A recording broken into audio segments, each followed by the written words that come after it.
ठीक है, इसमें हम बात करेंगे ऑर्गेनाइजेशन के स्ट्रक्चर के बारे में।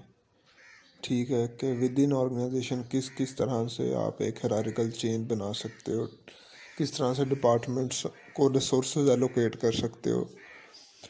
तो ये पढ़ते हैं हम। ठीक है जी, सबसे पहले डेफिनेशन है ऑर्गेनाइजेशन की। कहता है जी, as the process describe as the process of dividing up activities in an efficient and effective manner to enable a system of cooperative activities of two or more persons to achieve common objective and goals of a company or group of people। कहता है किसी भी एक ऐसा process, काम तो एक तो वैसे काम करना होता है ना अपने, वो ऑर्गेनाइज तरीके से नहीं होता। ठीक है, कहता है जी काम को किसी ऑर्गेनाइज तरीके से करने को कहते हैं जी ऑर्गेनाइजेशन। ऑर्गेनाइज तरीके से कैसे मतलब होता है काम, आप जो बड़े बड़े टास्क हैं उनको छोटी छोटी एक्टिविटीज़ में डिवाइड कर देते हो। ठीक है, रिसोर्सेज को एलोकेट करते हो उनके हिसाब से, डिपेंड करता है कौन सी एक्टिविटी है, लेबर कौन सी है, स्किल्ड है, अनस्किल्ड है, ट्रेंड है। ठीक है, किस लेवल की लेबर है। फिर जो रिसोर्सेज हैं आपको सारे उन सब को आप एलोकेट करते हो in an effective and efficient way में, ताकि जो कॉमन ऑब्जेक्टिव है जो हमारा, ठीक है जी, या टास्क है या गोल्स हैं, वो अच्छे तरीके से अचीव हो सके। अगर आप वैसे करोगे अचीव तो वैसे भी हो जाएंगे जैसे एंशियंट टाइम्स में होता था। ठीक है, लेकिन एक ऑर्गेनाइज तरीके से आप अगर करोगे तो वो ज़्यादा एक एफिशिएंट और इफेक्टिव काम होगा। ठीक है, दो या दो से ज़्यादा लोग ही होंगे तभी तो उनको ऑर्गेनाइज करना पड़ेगा ना। अगर एक बंदा होगा तो उसको कैसे करोगे आप। अच्छा, फिर आ गया जी टाइप्स ऑफ ऑर्गेनाइजेशन। अच्छा, दो तरह की ऑर्गेनाइजेशन है, मेन कैटेगरी जो है बिजनेस ऑर्गेनाइजेशन और दूसरी है नॉन प्रॉफिट। बिजनेस में है, बिजनेस ऑर्गेनाइजेशन होती हैं जी प्रॉफिट के लिए। ठीक है, बिजनेस बंदा प्रॉफिट के लिए ही करता है। जबकि जो नॉन बिजनेस होती हैं, नॉट फॉर प्रॉफिट ऑर्गेनाइजेशन है, तो वो आप नाम से देख सकते हो कि वो उनका जो पर्पस होता है उनको रन करने का, वो प्रॉफिट कमाना नहीं होता। तो इसी तरह जी ये बिज़नेस में चार तरह के हमारे पास ये ऑर्गेनाइजेशन है। सबसे पहले है सोल ट्रेडरशिप, पार्टनरशिप है, फिर लिमिटेड कंपनी है, फिर क्लब्स एंड सोसाइटीज़ हैं। ये आपने कंपनी लॉ में भी पढ़ा होगा कैफ 3 में, तो फिर भी हम इधर थोड़ा रिवाइज कर लेते हैं इसको। ठीक है, सोल ट्रेडर्स में क्या होता है जी, एक बंदा होता है वही कैपिटल इन्वेस्ट करता है। ठीक है, सारे रिस्क एंड रिवार्ड्स उसी को जाते हैं, नफ़ा हो नुकसान हो उसी को जाएगा सारा। दूसरे नंबर पर पार्टनरशिप में, इसमें भी वही हिसाब है कि इसमें लेकिन बंदे दो या दो से ज़्यादा होंगे, बाकी सारा रिस्क एंड रिवार्ड्स उनको जाएगा। और लाइबिलिटी सोल ट्रेडर में भी पार्टनरशिप में दोनों की लाइबिलिटी जो होती है वो अनलिमिटेड होती है। मतलब कि अगर आपका लॉस हो गया बिजनेस में तो आप पर्सनली भी पे करने के ज़िम्मेदार हैं आप। ठीक है जी, आप उसके बाद है जी लिमिटेड कंपनीज। लिमिटेड कंपनीज आपने पढ़ा है, पूरा कंपनी लॉ इस पे लिमिटेड कंपनी में। फिर क्लब्स एंड सोसाइटीज़ हैं, इसमें भी ऐसे होता है जी, आप सब्सक्रिप्शन, इसके मेंबर्स होते हैं। एक क्लब या सोसाइटी है, जैसे गोल्फ क्लब आप देख लो। ठीक है, या आई कैप के जो मेंबर्स हैं, क्वालिफाइड चार्टर्ड अकाउंटेंट हैं, वो देख लो आप। ये इसमें क्या होता है जी, आप सब्सक्रिप्शन इकट्ठी करते हो मेंबर से, इकट्ठी करके सब्सक्रिप्शन, तो वो जो आपके पास अमाउंट इकट्ठी होती है उससे उन्हीं के फ़ायदे के लिए आप वेलफेयर के लिए कोई काम छोटे मोटे करते रहते हो। ठीक है जी, और इसमें प्रॉफिट नहीं होता, इसमें आप इनकम एंड एक्सपेंडिचर्स बनाते हो। अच्छा, जिसके बाद है नॉट फॉर प्रॉफिट। कहता है नॉट फॉर प्रॉफिट में दो तरह की हैं, एक है जो पब्लिक सेक्टर है जिसको गवर्नमेंट फंड करती है, जैसे गवर्नमेंट के डिपार्टमेंट्स हैं। ठीक है, जैसे पुलिस है, आर्मी है, जुडिशरी है। ठीक है जी, इसी तरह गवर्नमेंट के वैसे पब्लिक वेलफेयर के भी हो सकते, जैसे हॉस्पिटल्स हैं, स्कूल्स हैं, कॉलेजेस हैं, यूनिवर्सिटीज़ हैं, पब्लिक यूनिवर्सिटीज़। उसके बाद है नॉन गवर्नमेंट ऑर्गेनाइजेशन, उसमें एनजीओज आ जाती हैं। ठीक है, एनजीओज नॉन गवर्नमेंट सोर्सेज हैं, जो जैसे चैरिटीज़ है, सहारा है, शौकत खानम है, ये एदी फाउंडेशन है, ये सारी इसमें आ जाती हैं। अच्छा, अब इनके आगे फीचर्स हैं जी, बिजनेस ऑर्गेनाइजेशन और नॉट फॉर प्रॉफिट ऑर्गेनाइजेशन। कहते हैं जो बिजनेस ऑर्गेनाइजेशन है उसका पर्पज़ है प्रॉफिट कमाना, जबकि नॉट फॉर प्रॉफिट का मतलब जो ऑर्गेनाइजेशन है उसका मकसद क्या है कि लोगों को बेनिफिट और वेलफेयर प्रोवाइड करना। ओनरशिप, कहता है जो बिजनेस ऑर्गेनाइजेशन है इनमें ओनरशिप शेयर होल्डर्स के पास होती है नॉर्मली, जबकि दूसरी जो तरह की ऑर्गेनाइजेशन है उसमें गवर्नमेंट या मेंबर्स के पास होती है। फंडिंग, जो बिजनेस ऑर्गेनाइजेशन है उनकी फंडिंग कौन कैसे होती है, न्यू शेयर्स हो सकते हैं, आप इशू कर सकते हो, प्रॉफिट री इन्वेस्टमेंट है, लोन्स हैं। जबकि जो नॉट फॉर प्रॉफिट है उसमें गवर्नमेंट ग्रांट्स हैं, डोनेशंस है फ्रॉम पब्लिक से, अकाउंटेबिलिटी है ऐसे ही, उसमें अकाउंटेबिलिटी कहता है किसको आप अकाउंटेबल किसके आगे हो गए आप इसमें, ओनर्स के आगे, बिजनेस ऑर्गेनाइजेशन में ओनर्स के आगे, क्योंकि उनका रिस्क होता है, ठीक है जी, स्टेक उनका ज़्यादा होता है तो आप उनको जवाबदेह हैं। जबकि जो नॉट फॉर प्रॉफिट हैं उसमें अगर पब्लिक सेक्टर है तो गवर्नमेंट को जिम्मेदार हैं, अगर पब्लिक सेक्टर नहीं एनजीओ वगैरह तो मेंबर्स को आप उनके आगे अकाउंटेबल हैं आप, ठीक है जी। फिर उसके बाद हम आता है जी हमारे आए सामने स्टेक होल्डर। स्टेक होल्डर जी कहता है जी कोई भी बंदा जिसका स्टेक हो, जिसका इंटरेस्ट हो, जो दिलचस्पी रखता हो कि ऑर्गेनाइजेशन क्या करती है, ठीक है, और जो इतना इन्फ्लुएंस रखता हो कि वो उसके डिसीजंस को चेंज कर सके और उसके ऑर्गेनाइजेशन के एक्शंस को अफेक्ट कर सके। मतलब कोई भी ऐसा बंदा जो कि इतनी दिलचस्पी भी रखता हो और उसके पास इतनी पावर भी हो कि वो ताकत हो उसके पास के जो ऑर्गेनाइजेशन के डिसीजंस हैं या एक्शंस हैं उनको वो अपनी एक मर्ज़ी से चेंज कर सके या उसके चेंज के जो प्रोसेस है उस पर अफेक्ट कर सके, ठीक है जी, मतलब इन्फ्लुएंस कर सके। स्टेक होल्डर, अब कहते हैं जी स्टेक होल्डर जो है ना ये 3 तरह के बेसिकली स्टेक होल्डर हैं। सबसे पहले है इंटरनल स्टेक होल्डर, फिर कनेक्टेड है, फिर एक्सटर्नल है। इंटरनल वो हैं जो विद इन दी ऑर्गेनाइजेशन है, जैसे आपके चीफ एग्जेक्टिव से लेके शेयर होल्डर्स ओनर से लेके एक पीएन जो चौकीदार बाहर खड़ा हुआ है वहाँ तक, ये सारे हैं विद इन द ऑर्गेनाइजेशन, ये सारे इंटरनल स्टेक होल्डर हैं, ठीक है। अब हर एक स्टेक होल्डर का अपना अपना स्टेक है, जैसे चीफ एग्जेक्टिव है या ओनर्स हैं, उसके बाद ओनर और शेयर होल्डर हैं, जैसे इनका क्या स्टेक है जी, इनका स्टेक है जी ग्रोथ ज़्यादा हो, हमारी ओनरशिप बढ़े, हमारे प्रॉफिट बढ़े। जबकि जो एग्जेक्टिव डायरेक्टर मैनेजर्स एम्प्लॉयज़ चौकीदार वगैरह ये सारे जो पीएन्स हैं इनका क्या है, इनका ये जी हमारी रेमुनरेशन, हमारी तनख्वाह अच्छी मिले, हमें हमारा स्टेटस हो, जॉब रिकग्निशन हो, क्वालिटी ऑफ लाइफ, हमारा स्टैंडर्ड ऑफ लिविंग अच्छे हों, ठीक है, जॉब सिक्योरिटी हो, कैरियर हमारा अच्छा हो। इस तरह कनेक्टेड स्टेक होल्डर वो लोग जो होते तो बाहर के हैं, ठीक है जी, लेकिन इनका जो ऑर्गेनाइजेशन के अंदर बहुत गहरा ताल्लुक होता है इनका, ठीक है, डिसीजन मेकर तो नहीं होते लेकिन बहुत ज़्यादा ये इन्फ्लुएंशियल होते हैं in shaping the future of the organisation and the decision of its leaders. वो कौन कौन से हैं, जैसे लेंडर्स हैं, वो लोग जिन्होंने आपको कर्जा दिया हुआ है, ठीक है, सप्लायर्स हैं जिनसे आपने चीज़ें खरीदनी हैं, कस्टमर्स हैं जिनको आपने बेचनी है, नॉन एग्जेक्टिव डायरेक्टर्स हैं जो कि फुल टाइम एम्प्लॉय तो नहीं होते और ना ही इनका कोई स्टेक ये होता है कि हमने तनख्वाह वगैरह लेनी है, लेकिन ये अपना एक्सपीरियंस और नॉलेज लेके आते हैं और ये इन्फ्लुएंस कर सकते हैं डिसीजंस को, ठीक है। अब आप ये पढ़ सकते हैं खुद भी, लेंडर का जो जिसने कर्जा दिया उसका स्टेक क्या है जी, एक तो उसका कर्जा वापस हो, दूसरा जो उस पर इंटरेस्ट है वो भी वापस हो। सप्लायर का क्या स्टेक है जी, एक सप्लायर चाहता है कि आपकी ऑर्गेनाइजेशन उसकी कस्टमर रहे, बनी रहे, ठीक है, और उसको टाइम पे पेमेंट्स करती रहे। कस्टमर का क्या स्टेक है कि मुझे क्वालिटी प्रोडक्ट्स मिलें, क्वालिटी सर्विसेज मिलें आपकी ऑर्गेनाइजेशन से।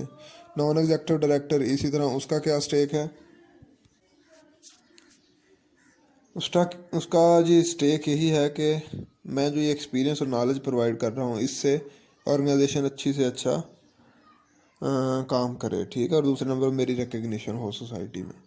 आ गया जी एक्सटर्नल स्टेक होल्डर, ये वो लोग हैं जो टोटली बाहर से हैं, इनका अंदर से कोई ताल्लुक नहीं वैसे अगर देखा जाए तो, जिस तरह गवर्नमेंट है, लोकल कम्युनिटी है, general public, special interest group and pressure groups हैं।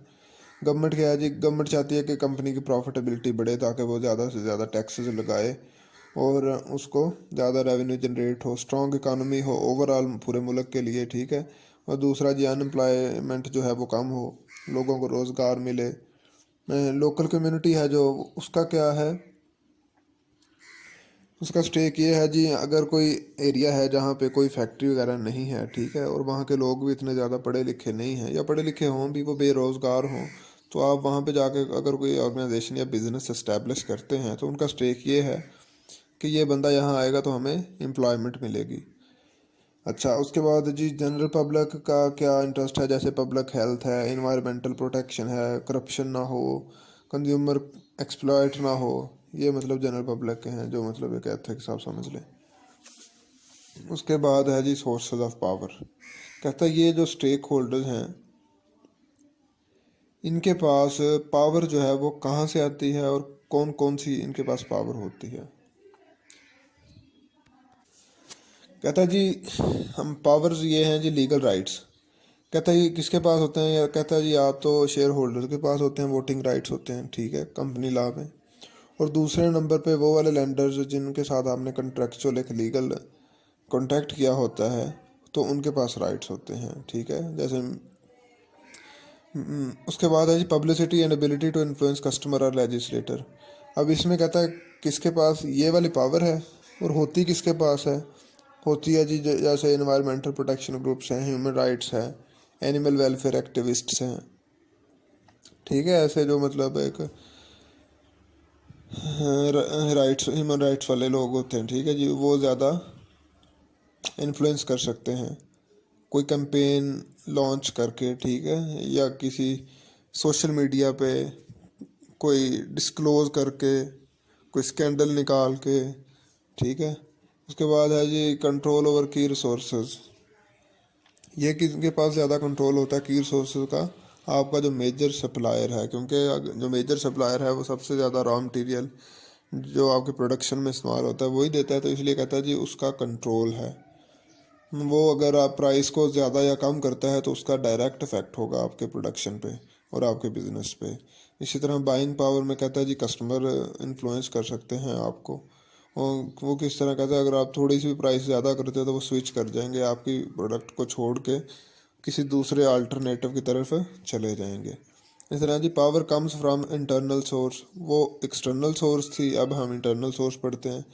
इंटरनल में कहता है जी पोजीशन पावर है, ये जो टॉप कंसल्टेंट्स या इन्वेस्टमेंट्स एनालिस्ट होते हैं, ठीक है जी, आपके ऊपर बैठे हुए जो। उसके बाद है जी क्लेम ऑन रिसोर्सेज। ये कहता है किसका होता है, जैसे ट्रेड यूनियन है, जो लेबर आपकी काम कर रही होती है वो ग्रुप्स बना लेती है, ठीक है। एक इंडिविजुअली जो एक बंदा एम्प्लॉय होगा वो तो इन्फ्लुएंस जो है वो नहीं कर सकता, एग्जर्ट नहीं कर सकता, लेकिन अगर 10 15 20 या 200 400 एम्प्लॉयज़ इकट्ठा होकर ग्रुप बना ले तो वो रिसोर्सेज पे क्लेम इस तरह कर सकते हैं कि वो स्ट्राइक कर सकते हैं, वो काम छोड़ सकते हैं। तो फिर आपको इतनी जल्दी कहीं से भी इतने ज़्यादा एम्प्लॉयज़ नहीं मिलेंगे जिसकी वजह से आपका काम ख़राब होगा। पर्सनल करिश्मा या इन्फ्लुएंस है, शख्सियत का भी कहता है जी पावर होती है, ठीक है। जैसे पर्सनल क्वालिटी या करिश्मा, जैसे इमरान खान आप देख लें पीटीआई में चेयरमैन भी हैं तो एक पर्सनल करिश्मा होता है बंदे का। उसके बाद है जी स्टेक होल्डर मैपिंग। ये मेंडलीव पावर मैट्रिक्स है जिसको इंटरेस्ट मैट्रिक्स भी कहते हैं, ठीक है। मेंडलीव ने 4 उसने बनाए जी ग्रुप, ये आप समझ लें जी, ये मैट्रिक्स हैं 4, ठीक है। इसमें ABCD उसने कहा जी एक होता है लेवल ऑफ इंटरेस्ट और एक होता है स्टेक होल्डर की पावर। कहता है ये 2 चीज़ें हैं जो कि मिल के बताती हैं कि स्टेक होल्डर के साथ कैसा हमने बिहेवियर रखना है।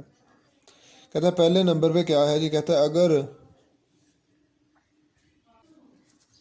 जो स्टेक होल्डर है उसकी पावर भी कम है और उसका आपके बिजनेस में इंटरेस्ट भी कम है तो फिर कहता है फिर मिनिमल एफर्ट रिक्वायर्ड होगी उनको इन्फॉर्म करने के लिए, ठीक है, और सेटिस्फाई करने के लिए कि मतलब आप गाहे बगाहे कभी कभी उनको बताते रहें कि जी ये हो रहा है, ये हो रहा है, ये हो रहा है, ठीक है। लेकिन दूसरे नंबर पर कहता है जी अगर पावर स्टेक होल्डर की कम हो लेकिन उसका इंटरेस्ट बहुत ज़्यादा हो तो फिर आपने क्या करना है, फिर आपने कहता है जी उनको इन्फॉर्म रखें कि मतलब उनको सच बताते रहें उनको कि हो क्या रहा है, about what is happening and why. जैसे पीटीआई गवर्नमेंट अब कर रही है, जो जनरल पब्लिक है, वोटर है, उनका इंटरेस्ट तो बहुत ज़्यादा है लेकिन पावर उनके पास नहीं है, स्टेक होल्डर जनरल पब्लिक है, ठीक है, जो पीटीआई के वोटर्स हैं।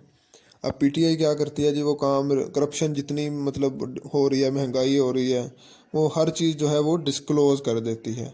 वो ठीक करना ना करना बात की बात है, लेकिन वो जब डिस्क्लोज़ करती है तो फिर जो वोटर होते हैं वो सेटिस्फाई हो जाते हैं, यार देखो इमरान खान आया उसने खर्चे कम कर दिए हैं, हमें बताया है, महंगाई हुई है वो तो हमें पता है क्यों हुई है, ठीक है, पेट्रोल की प्राइसेस बढ़ी हैं, डॉलर का रेट बढ़ा है, तो वो सारा हमें सच सच बता देते हैं, वो मैनिपुलेट नहीं करते हमें सेटिस्फाई करने के लिए, बल्कि क्या करते हैं, वो सच बताते हैं हमें। ये है कीप देम इन्फॉर्म्ड। तीसरा है जी, पावर तो बहुत ज़्यादा है लेकिन इंटरेस्ट कम है। इसमें आता है जैसे फॉर एग्जांपल आप समझ लें गवर्नमेंट है, गवर्नमेंट की पावर ज़्यादा है लेकिन इंटरेस्ट कम है। इसमें कहते हैं जी कीप देम सेटिस्फाइड। इसमें सेटिस्फाई रखना ज़रूरी है। अगर आप सेटिस्फाई नहीं रख सके तो फिर जो उनका इंटरेस्ट कम है वो इंटरेस्ट भी बढ़ जाएगा। क्यों बढ़ेगा? क्योंकि उनकी पावर ज़्यादा है, तो फिर उनका दिल चाहेगा कि यार पावर को यूज़ करके हम जो अपना इंटरेस्ट ये है इसको बढ़ा सकते हैं, क्योंकि उन्होंने हमें सेटिस्फाई नहीं किया। कहता है essential to avoid any situation that will increase stakeholder interest. आप हर उस सूरत हाल से बचें जिससे कि वो स्टेक होल्डर नाराज़ हो जाए, ठीक है।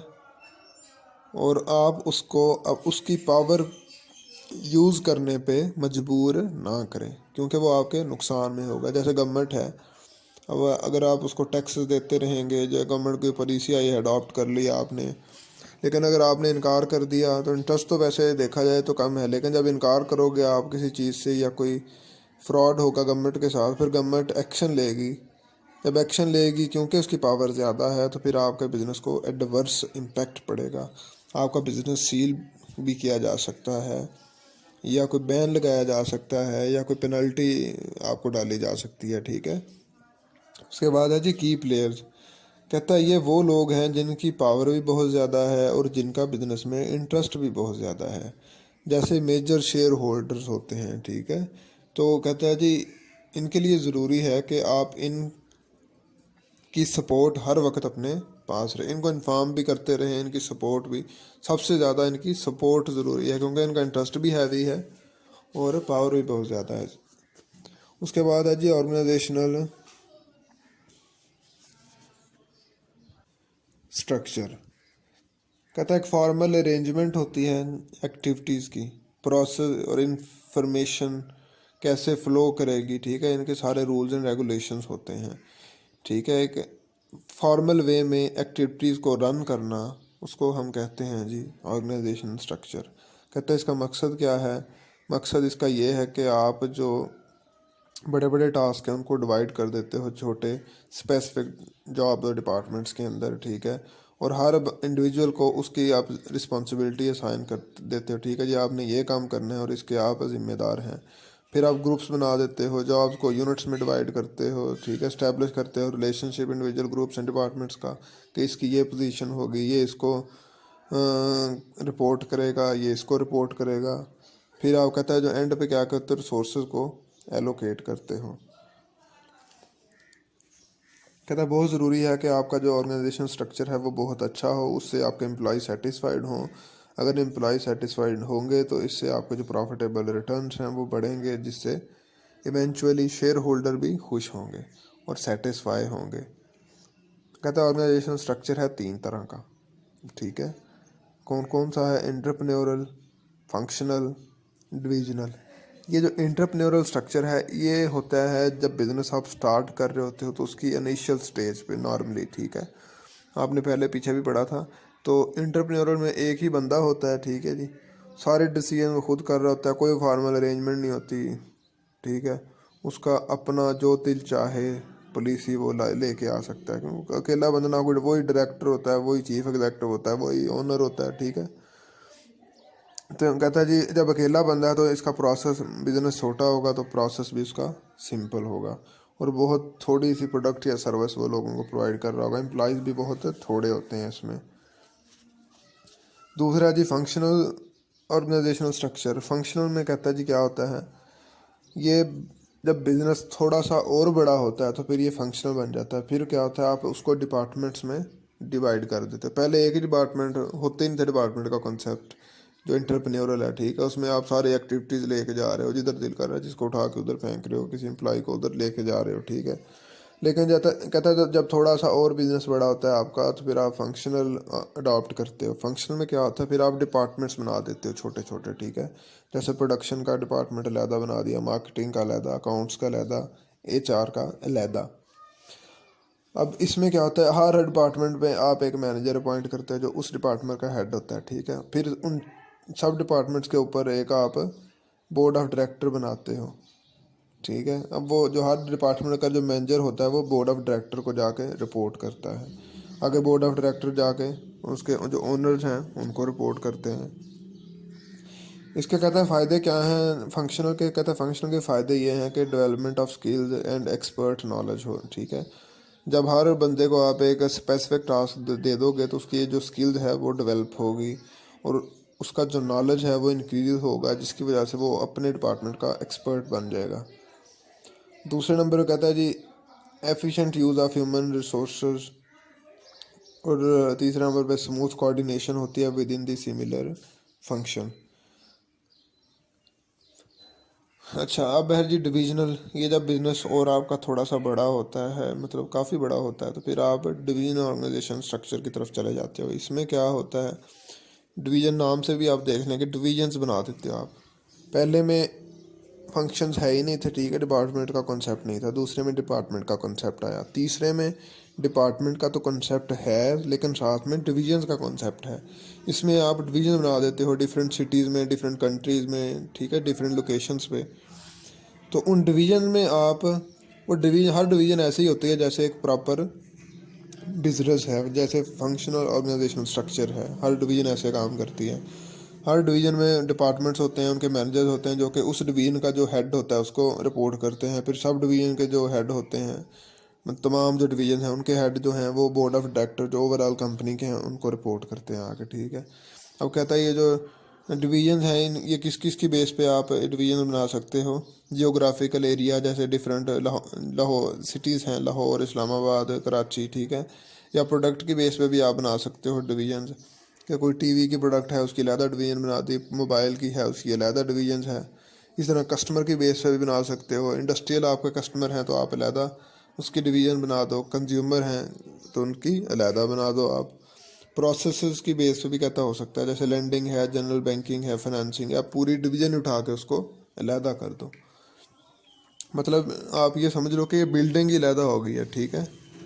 डिफरेंट लोकेशन का मतलब ये है कि आप बिल्डिंग की अलहदा बना दो। आप अगर फाइनेंस का डिपार्टमेंट है उस पूरे डिपार्टमेंट की अलहदा से बिल्डिंग बना दो आप, तो वो भी एक अलहदा से डिवीज़न बन जाएगी। फिर हर डिवीज़न में कहता है जी उसके अंदर फिर डिपार्टमेंट्स होते हैं, वही जो फंक्शन में पढ़ा था आपने। उसके बाद है जी मैट्रिक्स ऑर्गेनाइजेशनल स्ट्रक्चर, ये चौथा स्ट्रक्चर है। ठीक है। इसमें कहता है जी जो हम डिवीज़न में भी पढ़ा, फंक्शन में पढ़ा, इन सब में आप जो एम्प्लॉय था वो जो मैनेजर के नीचे काम कर रहे थे, उनका जो मैनेजर्स था वो सिर्फ एक बंदा था जो रिपोर्ट करता था जाके बोर्ड ऑफ डायरेक्टर को। ठीक है।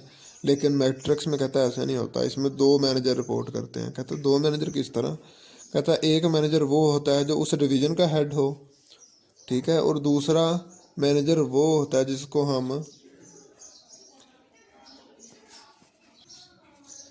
फंक्शनल मैनेजर कहते हैं। वो उस जो डिपार्टमेंट है वो उसका हेड होता है। मतलब आप ये समझ लें कि एक ऑर्गेनाइजेशन है, उसकी 4 डिवीजन्स हैं, उन चारों में 3 डिपार्टमेंट्स हैं, प्रोडक्शन, मार्केटिंग और अकाउंट्स। ठीक है। अब एक तो वो मैनेजर होगा जो उन चारों डिवीजन्स का, 4 मैनेजर हो गए चारों डिवीजन के। ठीक है।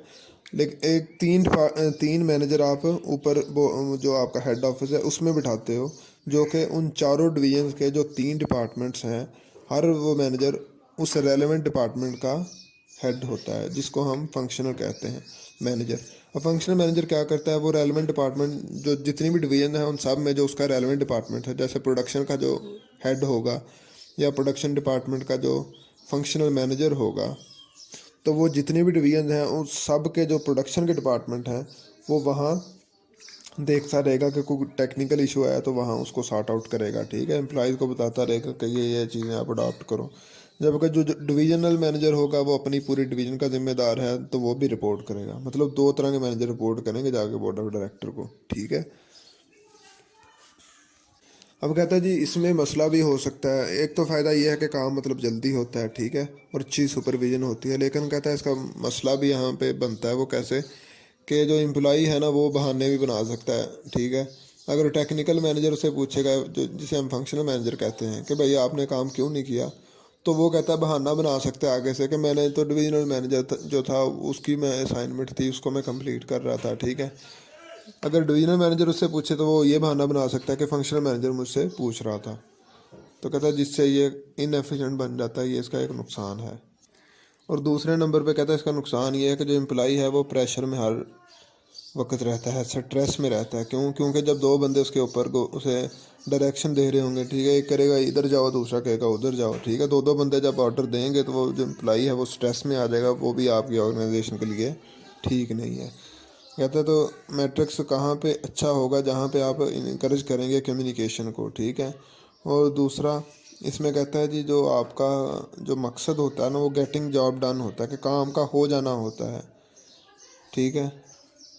इसमें कोई भी अपना पोजीशन को डिफेंड नहीं कर रहा होता, बस हर सबका मकसद ये था कि टास्क हो जाए किसी ना किसी तरीके से और जल्द से जल्द। अच्छा, एग्ज़ाम में इसका वो पूछ सकता है कि डिफरेंस बताएं आप, ठीक है, इन तीनों में से, मैट्रिक्स का, डिविजनल, चार में से, फंक्शनल, एंटरप्रेन्योरियल ऑर्गेनाइजेशन, इनका वो डिफरेंस पूछ सकता है। तो आपने ज़रा डिफरेंस ध्यान से याद रखना है इनका। अच्छा, उसके बाद है जी, कहता है जी कंपनीज कैसे काम या कोई टास्क हैं वो अचीव करती हैं। कहता है कंपनी दो तरह से करती हैं ये काम, एक तो है जॉब स्पेशलाइजेशन, दूसरा है डिपार्टमेंटलाइजेशन, ठीक है। जॉब स्पेशलाइजेशन बहुत इंपॉर्टेंट है पॉइंट ऑफ व्यू से, एग्ज़ाम पॉइंट ऑफ व्यू से। तो इसमें कहता है जी इसमें आप जो लेबर है उसकी डिवीज़न कर देते हो, ठीक है, कि मतलब आपके पास दो डिपार्टमेंट्स हैं, ठीक है। एक डिपार्टमेंट है आपका, या तीन डिपार्टमेंट आप कर लें, ठीक है। तो आप इसमें क्या करते हो, स्पेशलाइजेशन में आप लेबर को डिवाइड कर देते हो डिफरेंट डिपार्टमेंट्स में, कि ये बंदे हैं, ये जो 10 एम्प्लॉयज़ हैं ये सिर्फ इसी प्रोडक्शन डिपार्टमेंट में ही काम करेंगे, या ये सिर्फ मार्केटिंग डिपार्टमेंट में काम करेंगे, बस, ठीक है। अब कहता है ये स्पेशलाइजेशन जो है ये हाई भी हो सकती है और लो भी हो सकती है। कहता है हाई स्पेशलाइजेशन किसको कहते हैं, कि जो आपने 10 बंदे किसी एक डिपार्टमेंट में स्पेसिफाई किए, वो 10 बंदे परमानेंट उसी डिपार्टमेंट में काम करते रहेंगे, ठीक है। और दूसरा जो लो स्पेशलाइजेशन वो क्या है, उसमें आप बंदे तो डिवाइड करते हो डिपार्टमेंट्स में, लेकिन उनको क्या करते हो, रोटेट करवाते रहते हो, ठीक है। 6 माह बाद उसको वहाँ से उठा के उधर ले गए, आप उसको वहाँ से उठा के उधर ले गए, ये है लो स्पेशलाइजेशन। अब कहता है इनके अपने अपने फ़ायदे हैं। ये कहता है हाई स्पेशलाइजेशन का फ़ायदा क्या है, कि वो बंदा अपनी फील्ड का एक्सपर्ट हो जाता है, ठीक है। जब एक बंदा परमानेंट एक ही काम करेगा तो उस चीज़ का मास्टर बन जाएगा और एक्सपर्ट हो जाएगा, जिसकी वजह से उसके काम में प्रोडक्टिविटी ज़्यादा होगी। अब कहता है लो स्पेशलाइजेशन का भी फ़ायदा है। कहता है वो क्या, कहता है वो ये है कि उसमें फ्लेक्सिबिलिटी आ जाती है, जो एम्प्लॉयज़ हैं वो ईज़िली अडॉप्ट कर लेते हैं हर नई सिचुएशन को, ठीक है। ये आगे एग्जांपल्स दिए हैं जी, sales person in a big electronic store selling all type of TVs. और जो हाई स्पेशलाइजेशन है उसकी एग्जांपल क्या है जी, sales person in a big electronic store selling only Samsung TV. उसके बाद है जी डिपार्टमेंटलाइजेशन।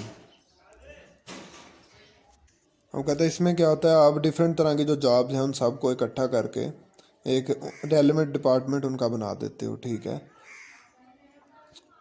और वो उस जो विद इन द डिपार्टमेंट वो सारे एक दूसरे के साथ कोऑर्डिनेशन में रहते हैं। अब कहता है ये रिजिड भी हो सकती है और लूज भी हो सकती है। अगर रिजिड होगी तो वो बहुत ज़्यादा एटोनमस होगी, ठीक है, वो अपने जो मोस्टली जो डिसीजन हैं वो डिपार्टमेंट खुद, जो उसका हेड होगा वो खुद ही करेगा, और उनका इंटरेक्शन दूसरे डिपार्टमेंट के साथ कम होगा। लेकिन कहता है अगर लूज डिपार्टमेंटलाइजेशन हुई तो उसमें फ्रीडम ज़्यादा होगी, लोग ज़्यादा एक दूसरे के साथ इंटरेक्ट कर सकते हैं, ठीक है। वो जो डिसीजंस भी हैं वो ज़्यादा वो जो स्पेसिफिक डिपार्टमेंट है वो नहीं करता, बल्कि वो दूसरे डिपार्टमेंट्स की कोऑर्डिनेशन के साथ डिसीजन करते हैं। अब उसके बाद है जी रीस्ट्रक्चरिंग। कहता है रीस्ट्रक्चरिंग क्या है, कि आप अपना जो ऑर्गेनाइजेशन है उसके स्ट्रक्चर को चेंज करते हो to become more competitive once conditions have change. Technology नहीं आ गई, ठीक है जी, या ज़माना बदल गया, तो आप एक ट्रांसफॉर्मेशनल चेंज लेके आते हो, बहुत सारी तब्दीलियां करते हो, आप अपना एक सारा सिस्टम ही नया बनाते हो, तो उसको कहते हैं रीस्ट्रक्चरिंग। अच्छा जी, उसके बाद है chain of command. Chain of command कहते हैं हायरार्की, कि इंफॉर्मेशन कौन सा बंदा किसको इंफॉर्मेशन देगा और कौन सा बंदा किसको ऑर्डर देगा। फ्रॉम टॉप टू बॉटम या बॉटम टू टॉप, ठीक है, जैसे आपने पढ़ा है हायरार्की। इसी तरह जी उसके बाद है span of control. Span of control कहते हैं जी वो नंबर ऑफ सबऑर्डिनेट्स जो है किसी मैनेजर के अंडर काम करते हैं, ठीक है, या मतहत, कितने बंदे किसके मतहत हैं, उनको कहते हैं स्पैन ऑफ कंट्रोल। किस बंदे का, इस मैनेजर का कितने लोगों पर कंट्रोल है। अब कहता है जी अगर ज़्यादा सबऑर्डिनेट, स्पैन ऑफ कंट्रोल की रेशो अगर ज़्यादा हुई तो इसका मतलब है कि वो सबऑर्डिनेट्स वहाँ पे ज़्यादा हैं। तो कहता है अगर ज़्यादा हुए तो उनको मैनेज करना मुश्किल हो जाएगा, जो कि मैनेजर के बस की बात नहीं है। इसी तरह कहता है ये स्पैन ऑफ कंट्रोल बड़ा हो छोटा हो, कितना इसको रखें, कितने सबऑर्डिनेट्स रखें, कहता है ये डिपेंड करता है मैनेजर की कैपेबिलिटी पे कि वो कितने जोगा है, ठीक है, वो कितने लोगों को आसानी से कंट्रोल कर सकता है, उसकी मेंटल लिमिटेशंस क्या हैं, फिजिकल लिमिटेशंस क्या हैं, और उसके बाद जो वो काम कर रहा है उसके वर्कलोड की नेचर क्या है, ठीक है, वर्क ज़्यादा मतलब बर्डन ज़्यादा है या थोड़ा है। उसके बाद जी काम एक्चुअल में काम है कौन सा, ठीक है जी, उस काम की नेचर क्या है। उसके बाद है जियोग्राफिकल डिस्पर्जन ऑफ सबऑर्डिनेट्स, के सबऑर्डिनेट्स एक ही जगह पे बैठे हैं कि या डिस्पर्स हैं, कोई बंदा कहीं बैठा है कोई कहीं बैठा है। लेवल ऑफ कोऑर्डिनेशन कहता है क्या है विद द टीम के अंदर, कि अगर बहुत ज़्यादा अच्छा कोऑर्डिनेशन है तो फिर स्पैन ऑफ कंट्रोल ज़्यादा भी हो तब भी काम चल जाता है, लेकिन अगर लेवल ऑफ कोऑर्डिनेशन इतना ज़्यादा ना हो तो फिर अगर ज़्यादा स्पैन ऑफ कंट्रोल होगा तो मुश्किल हो जाएगा काम।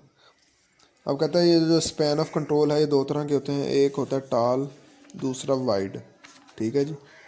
ये टाल की आप ये देख लें ये डायग्राम, ठीक है, इसमें हिरारकी ज़्यादा होती है, ठीक है, ऊपर से नीचे काफ़ी लंबा इसमें सिलसिला चलता है। नैरो नैरो इसलिए होता है क्योंकि इसमें स्पैन ऑफ कंट्रोल नैरो है, वैसे ये स्ट्रक्चर टाल है, ठीक है। नैरो क्यों है, क्योंकि हर मैनेजर के नीचे 2 से 3, 3 से 4 या बहुत थोड़े सबऑर्डिनेट्स काम कर रहे हैं। और टाल इसलिए है क्योंकि इसमें मैनेजर बहुत ज़्यादा हैं, ठीक है। इसकी कहता है करेक्टरिस्टिक्स क्या हैं, ये फॉर्मल एक रिलेशनशिप होता है सबके दरमियान, ठीक है। और उसके अलावा जी हर मैनेजर क्लोज सुपरविजन कर रहा होता है, हर सब ऑर्डिनेट के ऊपर कोई ना कोई मैनेजर बैठा होता है, तो काम अच्छे तरीके से सुपरवाइज हो रहा होता है। उसके बाद स्पेशलाइजेशन होती है, एक स्पेसिफाइड टास्क होते हैं सबके पास। फिर फॉर्मल रूल्स पे, जॉब टाइटल, जॉब डिस्क्रिप्शन पे ज़्यादा जोर दिया जाता है। और लेकिन कहता है इसका नुकसान ये है कि जो वर्टिकल कम्युनिकेशन है वो बहुत स्लो होती है। स्लो क्यों होती है जी, जब 10-15 मैनेजर्स होंगे, ठीक है, तो अगर उस डिपार्टमेंट में कोई नई पॉलिसी आई है या कोई नया डिसीजन मेकिंग हुई है तो वो वहाँ तक पहुँचते पहुँचते पहले उन 10-15 मैनेजर से गुजर के आएगी। जब गुजर के आएगी उसका मतलब है कि वो स्लो हो जाएगी। अब वाइड में क्या होता है जी, इसका स्ट्रक्चर तो वाइड है लेकिन है ये फ्लैट स्पैन ऑफ कंट्रोल, ठीक है। ये जो आजकल मतलब ज़्यादा आजकल ये चलता है जी, फ्लैट या वाइड स्पैन ऑफ कंट्रोल, ठीक है। कहता है इसमें क्या होता है, हर मैनेजर के नीचे बहुत ज़्यादा सबऑर्डिनेट्स होते हैं, ठीक है। और दूसरे नंबर पे कहता है जी बहुत थोड़ी लेयर्स होती हैं मैनेजर्स की, टॉप टू डाउन। हायरार्की इसमें बहुत ज़्यादा कम होती है, जबकि जो टाल था उसमें हायरार्की ज़्यादा थी। फ्लैट में हायरार्की कम है, इसमें मैनेजर्स कम हैं लेकिन हर मैनेजर के नीचे सबऑर्डिनेट्स ज़्यादा हैं। जबकि टाल में क्या था, उसमें मैनेजर ज़्यादा थे और हर मैनेजर के नीचे सबऑर्डिनेट्स कम थे, ठीक है। अब वाइड में कहता है जहाँ पे मैनेजर कम है और सबऑर्डिनेट ज़्यादा हैं तो इसकी खसूसियात क्या हैं। कहता है इसमें ग्रेटर इक्वालिटी है, इसमें बॉस और सबऑर्डिनेट एक दूसरे की रिस्पेक्ट करते हैं, क्योंकि इतने ज़्यादा मैनेजर नहीं हैं तो ज़्यादा चमचागिरी यहाँ पे नहीं होती। तो ज़्यादा सबऑर्डिनेट्स हैं, मैनेजर थोड़े हैं, तो वो सारे एक दूसरे में म्यूचुअल रिस्पेक्ट देते हैं। दूसरे नंबर पे कहता है टीम वर्क है, कोऑपरेशन है, ठीक है। तीसरे नंबर पे रिस्पॉन्सिबिलिटी जो सबऑर्डिनेट्स हैं वो ज़्यादा लेते हैं, ठीक है, खुशी से कबूल करते हैं रिस्पॉन्सिबिलिटी। क्यों, क्योंकि उनके ऊपर जो हुक्म चलाने वाले लोग हैं वो थोड़े हैं, तो इसलिए वो काम को खुशी से कबूल करते हैं। उन्हें पता है कि अगर हम जितना भी काम ज़्यादा करेंगे तो ये रिकग्निशन जो होगी वो डायरेक्ट हमारी होगी। जबकि टाल में क्या होता था, टाल में अगर किसी एम्प्लॉई ने अच्छा काम किया या किसी ग्रुप ऑफ एम्प्लॉइज़ ने अच्छा काम किया तो एक तो उस डिपार्टमेंट का जो मैनेजर था वो अपना मतलब ले रहा होता था कि मतलब ये मैंने काम किया तो मुझे एज मिलना चाहिए, ठीक है, तो अपनी तारीफ़ें समेटता था। तो उसके जो ऊपर वाला मैनेजर था वो अपनी मतलब जो तारीफ़ें हैं वो करवा रहा होता था ऊपर बोर्ड ऑफ डायरेक्टर से। इसी तरह ऊपर चले जाते जाएं आप, तो हर मैनेजर चाहता था कि मेरी तारीफ हो कि क्रेडिट जो है वो मैं लूँ। लेकिन कहता है वाइड में क्या होता है, वाइड में क्रेडिट सबऑर्डिनेट्स को डायरेक्ट मिलता है और उनको डायरेक्ट रिकग्नाइज किया जाता है उनकी एफर्ट्स को, जिसकी वजह से वो काम को अच्छे तरीके से करते हैं और कबूल करते हैं कि हम करेंगे। उसके बाद कहता है वर्टिकल कम्युनिकेशन और डिसीजन मेकिंग क्विक है। क्यों? क्योंकि मैनेजर बहुत ज़्यादा नहीं है, बंदे जो चेन है, हायरार्किकल चेन है वो कम है, जिसकी वजह से क्विक डिसीजन मेकिंग होती है। दूसरे नंबर पर फ्लेक्सिबिलिटी है। फ्लेक्सिबिलिटी ऐसे है कि क्योंकि यहाँ पे मैनेजर कम है तो कहते हैं अगर आप स्ट्रक्चर चेंज भी करना चाहो तो आराम से आप कर सकते हो, ज़्यादा आपको रद्दो बदल नहीं करना पड़ेगा। जबकि अगर टाल में आप करोगे उसमें फ्लेक्सिबिलिटी नहीं है। अगर उसमें कोई चेंज आ जाता है टाल में, जो टाल स्ट्रक्चर है, नैरो स्पैन ऑफ कंट्रोल है, तो उसमें आप इतनी जल्दी से चेंज को अडॉप्ट नहीं कर सकते। आपको इतने ज़्यादा मैनेजर्स होते हैं, उनको चेंज करना पड़ेगा, फिर नहीं उनको जो रिस्पॉन्सिबिलिटीज़ हैं उनकी देनी पड़ेंगी, पुरानी उनको जो रिस्पॉन्सिबिलिटीज़ आपने दी हुई थी, ठीक है, वो वापस लेना पड़ेगी। मतलब एक उसमें टाइम लगता है ज़्यादा। वो कहता है जी क्या वजह है कि जो फ्लैट ऑर्गेनाइजेशंस हैं वो ज़्यादा प्रेफर की जाती हैं, जिसमें मैनेजर्स कम और सबऑर्डिनेट ज़्यादा होते हैं। कहता है वजह यह है कि जो रैपिडली चेंजिंग बिजनेस एनवायरनमेंट है आजकल, उनके लिए वो सूटेबल है क्योंकि फ्लेक्सिबल है और quick vertical communication decision making है। और दूसरे नंबर पे कॉस्ट सेविंग है। जो सब ऑर्डिनेट्स हैं, एम्प्लॉयज़ हैं, वो तो बेचारे 20-20 30-30 हज़ार पे काम कर रहे होते हैं, ठीक है। लेकिन आप जितने ज़्यादा मैनेजर रखोगे वो काम तो ठीक है, डेफिनेटली वो सुपरविजन तो होगी, लेकिन उनकी आप सैलरीज भी देना पड़ेंगे उनको। अगर 30,000 एम्प्लॉय की सैलरी है तो फिर जो मैनेजर होगा तो वो लाखों में लेंगे सैलरी, ठीक है, 2 लाख 3 लाख, तो फिर जितने ज़्यादा मैनेजर उतने ज़्यादा लाख। तो इसकी वजह से कहता है ये जो फ्लैट है इसमें कॉस्ट सेविंग होती है, मिडल जो मैनेजर हैं वो ख़त्म हो जाते हैं।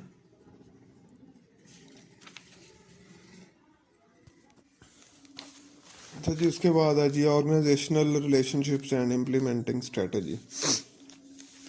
कहता है अगर कोई भी ऑर्गेनाइजेशन कोई प्लान बनाती है तो वो उसको प्लान को एक्शन में कैसे कन्वर्ट करती है। कहता है ये डिपेंड करता है 2 चीज़ों पे, एक है नेचर ऑफ इंटरनल रिलेशनशिप और दूसरा है nature of external relationship. Internal relationship में क्या होता है जी, सेंट्रलाइजेशन या डिसेंट्रलाइजेशन, मतलब विद इन दी ऑर्गेनाइजेशन जो रिलेशनशिप्स है डिफरेंट पार्ट्स का वो किस तरह का है। कहता है पहले है सेंट्रलाइजेशन, वो क्या होता है जी, उसमें आप जो सीनियर मैनेजर होता है वो सबसे ज़्यादा उसके पास पावर होती है डिसीजन मेकिंग की, ठीक है, और वही ज़्यादा डिसीजन लेता है। जबकि डिसेंट्रलाइज में क्या होता है, वो मैनेजमेंट को डेलीगेट कर देता है कि ये डिसीजन इस हद तक आप खुद भी कर सकते हो, ठीक है। जिस तरह के डिवीजनल मैनेजर हैं, अगर कोई डिवीज़न का मैनेजर है, उसका हेड है डिवीज़न का, तो बोर्ड ऑफ डायरेक्टर उसको एक अथॉरिटी दे देते हैं कि भाई 10 लाख तक अगर कोई भी खर्चा हुआ तो आप खुद कर सकते हो, उसके लिए हमसे इजाज़त या कोई हमें इन्फॉर्म करने की ज़रूरत नहीं है, ठीक है। लेकिन अगर इससे ज़्यादा, इस लिमिट से ज़्यादा हुआ तो फिर उसका हम करेंगे, ये होता है डिसेंट्रलाइजेशन। अब कहता है इन दोनों में से कौन सा हम जो वो टाइप है वो हम अडॉप्ट करें, वो डिपेंड करता है सीनियर मैनेजमेंट पे और उस एंटिटी के साइज़ और कम्प्लेक्सिटी पे। उसके बाद हैं जी एडवांटेज हैं। कहता है सेंट्रलाइजेशन के फ़ायदे क्या हैं। कहता है इसके फ़ायदे ये हैं कि जो स्ट्रेटजिक डिसीजन मेकिंग होती है या स्ट्रेटजिक प्लानिंग होती है किसी भी एंटिटी की कॉरपोरेट ऑब्जेक्टिव्स को अचीव करने के लिए, वो कहता है आप आसानी से बना सकते हो, ठीक है। और दूसरे नंबर पे जो डिवीजन्स हैं वो कोऑर्डिनेट होती हैं एक अच्छे तरीके से। तीसरे नंबर पे कॉस्ट सेव होती है, ठीक है। अगर आप खुद ही बोर्ड ऑफ डायरेक्टर खुद ही डिवीजन कोई डिसीजन कर देंगे तो वो एक तो टाइम बचेगा, दूसरा कॉस्ट सेव होगी, ठीक है। तो बहुत ज़्यादा बंदों को असाइनमेंट्स नहीं देनी पड़ेंगी और वही जो टाइम है वो किसी और काम पे उनका लग सकता है। बोर्ड ऑफ डायरेक्टर खुद ही कॉस्ट सेव कर सकता है। आखिर पे कहता है जो क्राइसिस जब होंगे तो बोर्ड ऑफ डायरेक्टर के लिए इजी होगा टू मेक डिसीजन मेकिंग। ये इसके फ़ायदे हैं। अब ये जो इसके सेंट्रलाइजेशन के फ़ायदे हैं वो डिसेंट्रलाइजेशन के नुकसान हैं, और जो डिसेंट्रलाइजेशन के फ़ायदे हैं वो सेंट्रलाइजेशन के नुकसान आते हैं, ठीक है। अब डिसेंट्रलाइजेशन के फ़ायदे क्या हैं। कहता है जिसके फ़ायदे ये हैं कि जो लोकल मैनेजर होता है उसके पास होता है नॉलेज ज़्यादा, क्योंकि वो ग्राउंड लेवल पे काम कर रहा होता है, ठीक है। जब उसके पास नॉलेज होता है तो वो अच्छी तरह से डिसीजन कर सकता है। जब अच्छी तरह से डिसीजन करेगा तो फिर जो वो चीज़ें ख़रीदेगा या कोई मतलब कॉन्टैक्ट करेगा तो उसमें कॉस्ट सेव होगी, ये फ़ायदा है। दूसरे नंबर का था जब वो खुद डिसीजन करेगा तो उसके अंदर एक कॉन्फिडेंस पैदा होगा, जिसकी वजह से मोटिवेशन लेवल उसका बढ़ेगा और सेटिस्फेक्शन लेवल भी बढ़ेगा, जिसकी वजह से फिर दोबारा प्रोडक्टिविटी बढ़ेगी, ठीक है। और फिर कहता है जी यहाँ पे डिसीजन मेकिंग बहुत क्विक होती है। वो किस तरह कहता है, अगर कोई भी उसको ज़रूरत पेश आई तो वो खुद ही काम कर देता है, उसको इजाज़त लेने की ज़रूरत नहीं है, ठीक है। अगर वो इजाज़त लेता है आज वो मतलब वो एप्लीकेशन देगा ऊपर 2-4 दिन में फिर वो प्रोसेस होगी, फिर जाके 4-5 दिन में उसका जवाब आएगा, तो इतनी देर में हो सकता है वो इमरजेंसी या जो उसको ऑफ़र मिल रही थी एक लोकल लेवल पे वो ख़त्म हो जाए उसकी। तो उसके बाद है जी एंड पे कहता है इसमें क्या होता है, जो एक्सटेंसिव डिसीजन होते हैं वो करता है बोर्ड ऑफ डायरेक्टर, ठीक है, सीनियर मैनेजमेंट। बाकी जो डिसीजन हैं वो निचली सतह पे खुद ही मैनेजर कर लेते हैं, ठीक है। उसके बाद है एक्सटर्नल रिलेशनशिप, उसमें हमारे पास है आउटसोर्सिंग फंक्शंस और वर्चुअल ऑर्गेनाइजेशन। अच्छा जी, आउटसोर्सिंग में कहता है क्या होता है, कहता है आउटसोर्सिंग कहते हैं कि अगर आप कोई प्रोडक्ट बना रहे हो वो 3 प्रोसेस से गुजर के बनती है, ठीक है। तो लेकिन आपके पास जो कैपेबिलिटी है वो है सिर्फ 2 प्रोसेस की, ठीक है। तो फिर आप जो एक प्रोसेस है उसको आप आउटसोर्स कर देते हो, तो किसी बाहर के बंदे से कांटेक्ट कर लेते हो कि ये प्रोडक्ट आपने ये हमें काम करके देना है, ठीक है। अब कहता है रीजंस क्या हैं, कहता है ये आप उस वक्त करते हो आउटसोर्स कहता है वो कोर एरिया जिनमें आपके पास एक्सपर्टीज ज़्यादा है और आप अच्छी तरह से उनको परफॉर्म कर सकते हो वो तो आप खुद करते हो, लेकिन वो एरिया जहाँ पे आपके पास एक्सपर्टीज इतनी ज़्यादा नहीं है उनको आप आउटसोर्स करते हो उन लोगों को जिनके पास उन एरियाज़ की एक्सपर्टीज और स्किल्स ज़्यादा हैं और वो अच्छी तरह से और एक एफिशिएंट वे में उसको अच्छा डील कर सकते हैं, ठीक है। और कहता है उसके बाद स्पेशलिस्ट स्किल्स या हो सकती हैं कि कोई एक्सपर्ट बंदा रिक्वायर्ड हो जो आपके पास ना हो और आप इसके पास इतने वसाइल भी नहीं हैं कि आप उसको हायर कर सकें, तो फिर वो काम जो है वो आप डायरेक्ट उसी बंदे को आउटसोर्स कर देते हो कि भाई ये काम है, ये आपने हमें करके देना है, आपने इतने पैसे ले लेने हैं, मतलब कोई इसमें रेम्यूनरेशन नहीं देनी है, आपने उसको तनख्वाह नहीं देनी, बस उस काम के पैसे उस एक्सपर्ट को आप देते हो। कहते हैं इसके नुकसानात क्या हैं, डिसएडवांटेजेस क्या हैं, लिमिटेशंस क्या हैं। लिमिटेशंस ये हैं कि आपका कंट्रोल नहीं रहता आउटसोर्स एक्टिविटीज़ पे, ठीक है, क्योंकि वो दूसरा बंदा जब करता है तो वो आपके कंट्रोल से सुपरविजन से दूर हो जाता है काम। और उसके अलावा कहता है खदशा ये भी रहता है कि आपकी जो एक्चुअल जो उस बंदे की परफॉर्मेंस है वो आपकी एक्सपेक्टेशन को मीट ना करे, ठीक है। और तीसरे नंबर पे कहता है जी सप्लायर का जो आपके साथ रिलेशनशिप, आपका कस्टमर के साथ रिलेशनशिप है उसको भी अफेक्ट कर सकता है, ठीक है। जब क्वालिटी अच्छी नहीं होगी आउटसोर्स जो प्रोडक्ट है उनकी, तो फिर जो कस्टमर की रिटेंशन है वो भी ख़त्म हो जाएगी, तो कस्टमर का भी आपसे एक जो इत्मीनान का रिश्ता, ट्रस्ट का रिश्ता था वो ख़त्म हो जाएगा। उसके बाद है जी वर्चुअल ऑर्गेनाइजेशन।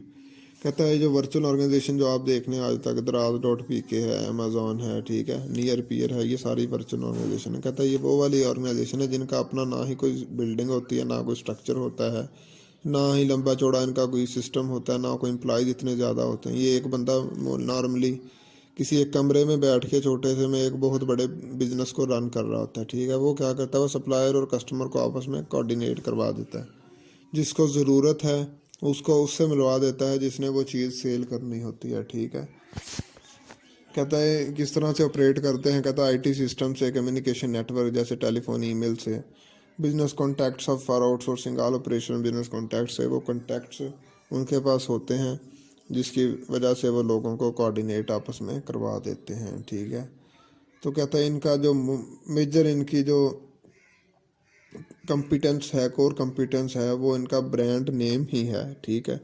इनका सबसे बड़ा एसेट जो है या गुडविल आप समझ लें वो इनका ब्रांड नेम ही है, क्योंकि ना तो इनके पास एसेट्स हैं फिजिकल बहुत ज़्यादा, ना ही कोई पैसा इतना इतना लंबा चौड़ा पड़ा है पैसा, इनके पास कैपिटल भी नहीं है, ना कोई बिल्डिंग्स है, ठीक है। तो फिर आखिर में बचता क्या है, इनका सिर्फ नाम, नाम ही काफ़ी है, ठीक है।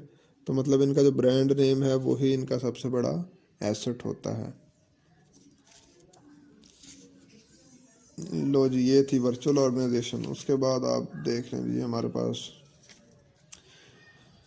कहता है जी most appropriate organization structure. Benefit of adopting an appropriate structure के बेनिफिट्स क्या हैं? कहता है बेनिफिट्स ये हैं कि जो स्टाफ है उसका मोराल हाई होता है, रोल्स एंड ऑब्जेक्टिव्स को एम्प्लॉयज़ को पता होता है कि हमने क्या करना है, ठीक है। और दूसरा कहता है हर जो रिस्पॉन्सिबिलिटी है एक लॉजिकल वे में और वेल ऑर्गेनाइज्ड वे में साइन की जाती हैं। और कहता है हाईली एफिशिएंट स्ट्रक्चर है, तो हर जो प्रोसेस है, हर स्टेप है वो वैल्यू ऐड करता है, ठीक है। वैल्यू ऐड करने से मुराद है कि अगर उस प्रोसेस से पहले वो चीज़ 20 रुपए की थी, तो जब आप उसको उस प्रोसेस से गुजारेंगे तो वो चीज़ 20 से ज़्यादा 25 या 30 रुपए की हो जाती है, ठीक है। मतलब उसकी वैल्यू बढ़ जाती है, या उससे जो बेनिफिट्स हम लेंगे वो ज़्यादा बढ़ जाता है। कहता है कस्टमर को क्वालिटी की चीज़ें मिलती हैं, टाइम पे मिलती हैं, अच्छी कीमत में मिलती हैं। दूसरा नंबर डिसीजन मेकिंग बहुत अच्छी होती है, ठीक है। और राइट पीपल डिसीजन मेकिंग करते हैं जिनको करनी चाहिए। और इनएफिशिएंसी और डिलेज जो हैं इन रिस्पॉन्डिंग टू कस्टमर, वो कहता है बहुत कम हो जाते हैं। ये सारी खसूसियात हैं एक अच्छे बिजनेस स्ट्रक्चर की। मतलब आप समझ रहे, जो जो आपके जहन में आता है ना कि यार अच्छा ऐसा बिजनेस होना चाहिए जो अच्छा होता है, वो सारी इसकी एक अप्रोप्रिएट जो बिजनेस स्ट्रक्चर है, ऑर्गेनाइजेशन स्ट्रक्चर है, उसके बेनिफिट्स हैं। अच्छा जी, फिर हैं consequences of adopting deficient structure. कहता है अगर आपका स्ट्रक्चर ऑर्गेनाइजेशन का ठीक नहीं है तो फिर क्या क्या उसके डिसएडवांटेजेस हो सकते हैं या कॉन्सिक्वेंसेस हो सकते हैं। वो ये हैं जी, कहता है जी आपका जो ऑपरेटिंग कास्ट है वो बहुत ज़्यादा लगेगी, ठीक है। आपको जब समझ नहीं आएगी कि मतलब कौन सा बंदा या कौन सा डिपार्टमेंट क्या काम कर रहा है, या आपका कोई ऑर्गेनाइज्ड काम नहीं है, तो फिर आपकी कॉस्ट ज़्यादा आएगी और मोटिवेशन और मोराल जो एम्प्लॉयज़ का है वो कम होगा। जो चेंज अगर कोई भी आता है तो आप उसको अच्छी इतनी जल्दी से अडॉप्ट नहीं कर सकते। उसके बाद ही कस्टमर को जब कहता है क्वालिटी प्रोडक्ट्स नहीं मिलेंगी, तो वो आपका कस्टमर और जो क्लाइंट हैं वो लूज़ हो सकते हैं, ठीक है। आपका ब्रांड इमेज की रेपुटेशन और ब्रांड इमेज आपका वो डैमेज हो सकता है। डिसीजन मेकिंग डिले हो सकती है। फिर उसके बाद जी क्लैरिटी नहीं होती रिस्पॉन्सिबिलिटीज़ में, ऑपरेशन इनएफिशिएंट हो सकते हैं। मतलब जो जो आप खुद भी लिख सकते हो अप्रोप्रिएट स्ट्रक्चर, डेफिशिएंट स्ट्रक्चर, ठीक है। इनके बेनिफिट्स और कॉन्सिक्वेंसेस क्या हैं, अगर आप एक दफ़ा यहाँ से पढ़ लें, ठीक है। तो एक दो दफ़ा पढ़ के आप एग्ज़ाम में खुद भी लिख सकते हैं, कोई इशू नहीं है। उसके बाद है जी Burns and Stacker. Burns and Stacker ने मैकेनिस्टिक एंड ऑर्गेनिक स्ट्रक्चर, दो तरह की इसने कहा जी ऑर्गेनाइजेशन होती हैं। एक होती है मैकेनिस्टिक और दूसरी होती है ऑर्गेनिक। मैकेनिस्टिक आप कॉन्सेप्ट के लिए समझ लें कि जो बड़ी ऑर्गेनाइजेशन है, ठीक है। और जबकि दूसरी जो है ऑर्गेनिक है वो समझ लें कि छोटी ऑर्गेनाइजेशन है। कहता है डिफरेंस क्या है दोनों में। जो मैकेनिस्टिक है, पहले ये पढ़ लेते हैं, ठीक है जी। इसमें कहता है जी रिजिड टास्क डेफिनेशन होती है, टास्क होते हैं रिजिड, और बहुत ज़्यादा इसमें फॉर्मल होता है, ठीक है। तरीक़ाकार कि यूनिफॉर्म आपने पहन के आना है, टाइम पे आना है, टाइम पे जाना है, इस डेट को सैलरी मिल जाएगी, ठीक है, इस डेट को आपने रिपोर्ट करना है। फिर कहता है ब्यूरोक्रेसी होता है, रूल्स एंड रेगुलेशंस होते हैं, और हर बंदे की अपनी पोजीशन होती है और उसकी एक अपनी पावर होती है उस पोजीशन पे, जो कि वो दूसरों पे यूज़ करता है, ठीक है। फिर जॉब्स कहता है स्पेशलाइज्ड होती हैं, स्पेशलाइजेशन होती है, डिवीजन ऑफ लेबर होती है यहाँ पे, और डिस्क्रिप्शन प्रिसाइज होती है। फिर इंस्ट्रक्शंस जो हैं वो मैनेजर्स देते हैं, ठीक है। फिर better suited for to entity, जो स्टेबल इन्वायरमेंट है उसके लिए ये अच्छी है। स्टेबल मतलब इतनी ज़्यादा ये फ्लेक्सिबल नहीं है। अब कहता है जी जो ऑर्गेनिक है ये क्या है, ये फ्लेक्सिबल है। ये अगर कोई चेंज आता है तो ये इजीली उसको अडॉप्ट कर सकती है। ऑर्गेनिक है क्योंकि छोटी है तो इसका अडॉप्ट करना ज़्यादा आसान है बनिस्बत जो एक बड़ी ऑर्गेनाइजेशन है, ठीक है। क्योंकि इसका स्ट्रक्चर छोटा होता है तो जल्दी से अडॉप्ट कर सकती है, कॉस्ट इसकी कम आती है। इसमें कहते हैं फॉर्मलाइजेशन इतनी ज़्यादा नहीं होती। इसमें यह नहीं होता कि आपने इतना ज़्यादा मतलब फॉर्मल तरीका कार नहीं होता, ठीक है, कि आपने ये पाबंदी, टाइम की तो पाबंदी चलो किसी न किसी हद तक करते हैं लोग, लेकिन इसमें यह नहीं होता कि आपने यूनिफॉर्म ऐसे पहनना है, ऐसे बात करनी है, ऐसे आप मिल नहीं सकते बॉस को, ठीक है, इस तरह से। उसके बाद ब्यूरोक्रेटिक कहता है कल्चर नहीं होता यहाँ पे। नेटवर्क स्ट्रक्चर ऑफ कंट्रोल होता है, स्किल्स और एक्सपर्टीज़ के हिसाब से कहता है पोजीशन एलोकेट की जाती है बंदों को, ठीक है। जो बंदा जिस फील्ड में ज़्यादा सीनियर है या जिसका वो स्पेशलिस्ट है उसको वही काम यहाँ पे दिया जाता है। और इसमें ज़्यादा हॉरिजॉन्टल कम्युनिकेशन होती है। हॉरिजॉन्टल से मुराद है कि विद इन द सबऑर्डिनेट्स या फ्री फ्लो, मतलब जहाँ मर्जी आप जिसको मर्जी रिपोर्ट कर सकते हैं, इन्फॉर्म कर सकते हैं। और नॉलेज एंड एक्सपर्टीज़ कहता है शेयर की जाती हैं। अगर कोई बंदा स्पेशलिस्ट है वो दूसरे बंदे को भी वो नॉलेज और एक्सपर्टीज़ अपना शेयर करता है। जॉब डिस्क्रिप्शन लेस प्रिसाइज होती हैं, कि मतलब इसका ये है कि अगर कोई बंदा एक स्पेसिफिक काम कर रहा है तो वो अगर ज़रूरत पड़े तो वो दूसरा काम भी कर सकता है, अगर कभी मतलब इमरजेंसी हो जाए। तो ये नहीं कहेगा जी मेरी जॉब डिस्क्रिप्शन ये है तो मैं यही करूँगा, नहीं। कहता है ऑर्गेनिक में वो काम अपना जो स्कोप है काम का वो चेंज भी कर सकते हैं, ठीक है। फिर कहता है जी इंफॉर्मेशन और एडवाइस दी जाती है रादर देन डिसीजंस और ऑर्डर्स। उसके बाद कहता है ये ज़्यादा रिस्पॉन्सिव है to change as compare to mechanistic. अगर कोई भी चेंज आता है प्रोडक्ट्स में, मार्केट्स में या इन्वायरमेंट में, तो ऑर्गेनिक उसी वक्त उसको रिएक्ट करती है और अपना भी जो सिस्टम है उसके अकॉर्डिंगली चेंज कर लेती है, ठीक है। उसके बाद है जी मिंट्सबर्ग 5 बिल्डिंग ब्लॉक्स। ये बड़ा कहता इम्पोर्टेंट है। ये सितंबर 2020 में ये 10 नंबर का क्वेश्चन आया था, 10 से 15 नंबर का मेरे ख्याल से। कहता है मिंट्सबर्ग ने कहा कि 5 बिल्डिंग ब्लॉक्स हैं जो कि कोई भी ऑर्गेनाइजेशन बनाते हैं, ठीक है, और 6 ऑर्गेनाइजेशनल कन्फिगरेशंस हैं। बिल्डिंग ब्लॉक्स कौन कौन से हैं? 5 हैं। सबसे पहले स्ट्रेटेजिक अपेक्स, फिर है operating core, middle line, support staff, technostructure. Strategic apex होते हैं जो कंपनी के मालिक होते हैं या उन मालिकों के या ओनर्स के जो नुमाइंदे होते हैं, ठीक है, आप समझ लें टॉप मैनेजमेंट, वो है स्ट्रेटेजिक अपेक्स। फिर है ऑपरेटिंग कोर। ऑपरेटिंग कोर में वो लोग होते हैं जो काम करते हैं, जो एक्चुअल में काम करते हैं, ठीक है। मिडल लाइन आता है। मिडल लाइन वो वाले लोग हैं जो स्ट्रेटेजिक अपेक्स से ऑर्डर लेके ऑपरेटिंग कोर को ऑर्डर देते हैं, ठीक है। मतलब अब मिडल लाइन नाम से भी देख लेंगे वो मिडल मैन है। वो जो टॉप मैनेजमेंट है या कंपनी के जो मालिक हैं उनसे वो ऑर्डर लेते हैं और जाके ऑपरेटिंग कोर को दे देते हैं कि आप ये काम करो, ठीक है। उसके बाद जी सपोर्ट स्टाफ है। ये वो वाले लोग होते हैं जो कि काम बेहतर करवाने में मदद करते हैं। किन की मदद करते हैं? ऑपरेटिंग कोर की। जिस तरह आप सेक्रेटरियल स्टाफ देख लें, क्लीनिंग स्टाफ देख लें, आईटी स्टाफ देख लें, मतलब एक डिपार्टमेंट है या प्रोडक्शन डिपार्टमेंट में है तो उस प्रोडक्शन डिपार्टमेंट में जो ऑपरेटिंग कोर होगी वो लोग एम्प्लॉई होंगे जो उस वक्त लेबर उसकी है, ठीक है। मिडल लाइन उस डिपार्टमेंट का जो हेड होगा प्रोडक्शन का वो मिडल लाइन होगा। स्ट्रेटेजिक अपेक्स जो ओवरऑल बोर्ड ऑफ डायरेक्टर हैं कंपनी के वो स्ट्रेटेजिक अपेक्स होंगे, ठीक है। सपोर्ट स्टाफ क्या है? वहाँ पे अगर किसी सिस्टम में कोई ख़राबी हो जाती है फिर वो एक आईटी सिस्टम का बंदा आके उसको ठीक करेगा, वो सपोर्ट स्टाफ है। या यहाँ वहाँ पे कोई क्लीनर कोई जो साफ़ कर रहा है, ठीक है, सफाई का काम कर रहा है तो वो वहाँ का सपोर्ट स्टाफ होगा। या कोई सेक्रेटरियल जो वहाँ के क्लर्क हैं जो वहाँ का मतलब एक अकाउंट रखते हैं, बुक कीपिंग करते हैं उस प्रोडक्शन डिपार्टमेंट की, या वो उसका सपोर्ट स्टाफ होगा। इसी तरह टेक्नो स्ट्रक्चर है। कहता है ये वो लोग हैं जो रूल्स बनाते हैं, ठीक है। Staff who seeks to standardise works, they produce procedure systems manuals to be followed.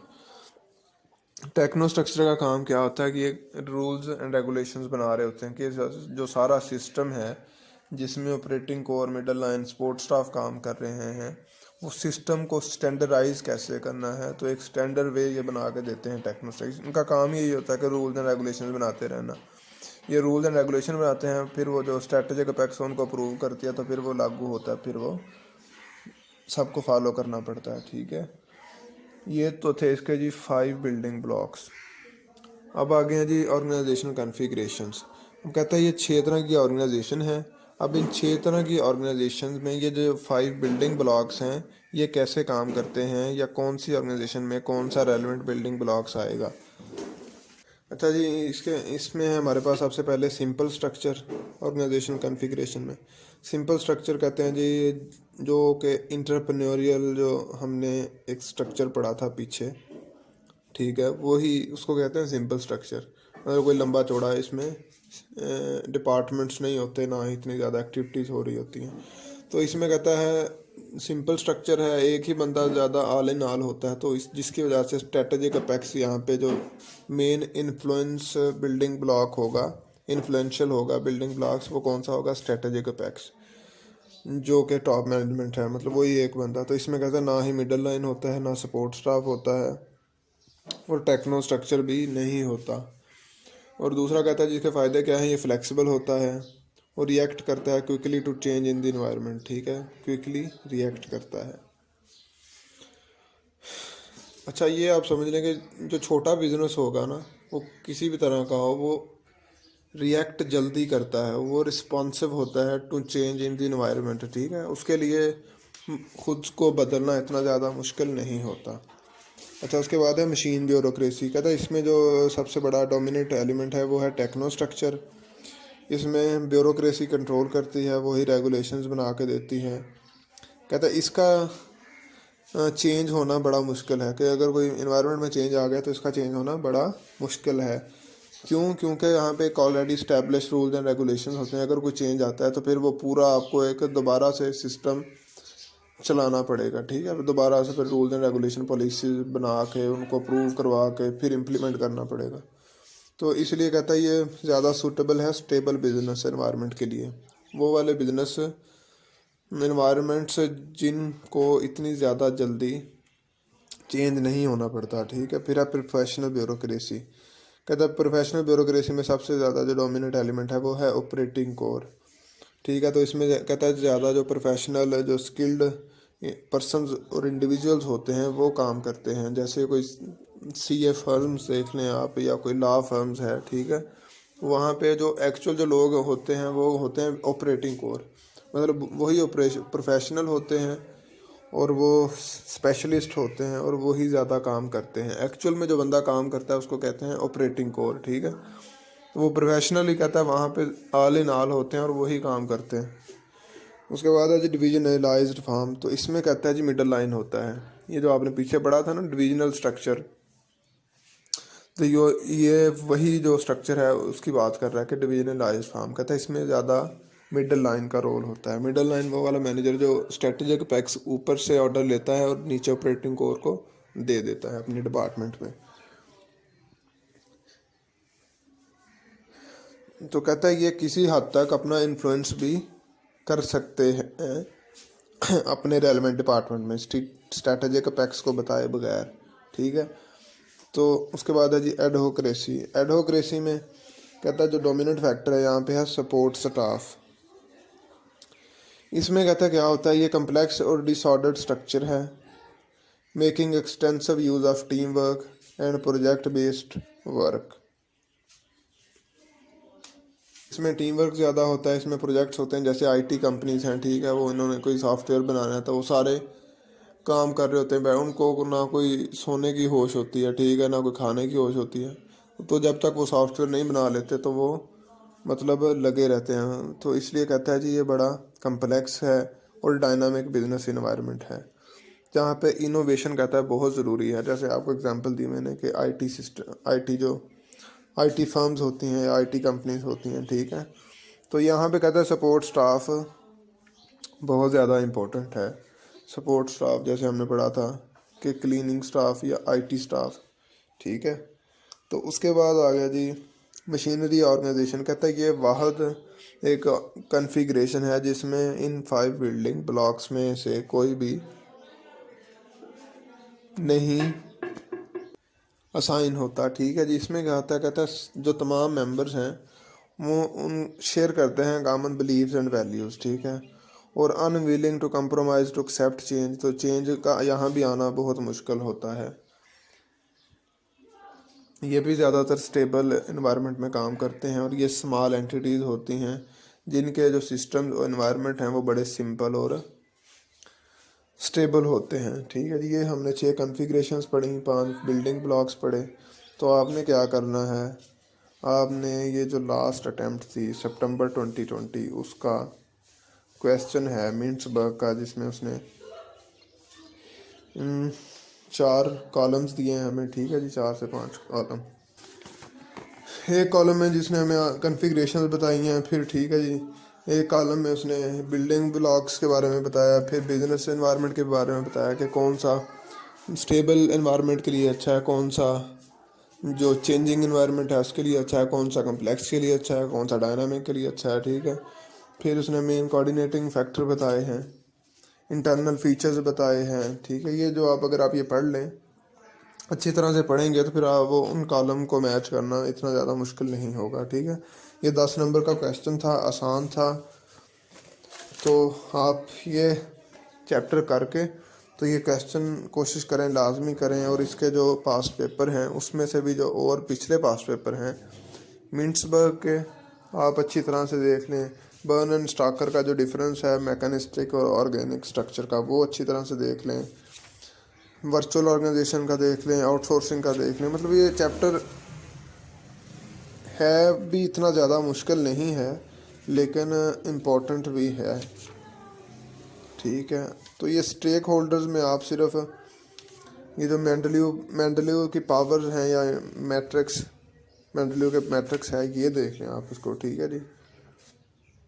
ये बस 3-4 चीज़ें हैं, ज़रा अच्छी तरह इनको याद कर लें। बाकी आप ज़रा ध्यान से सिर्फ पढ़ भी लें तो काफ़ी है, ठीक है जी। हमारा तीसरा चैप्टर ख़त्म हो गया।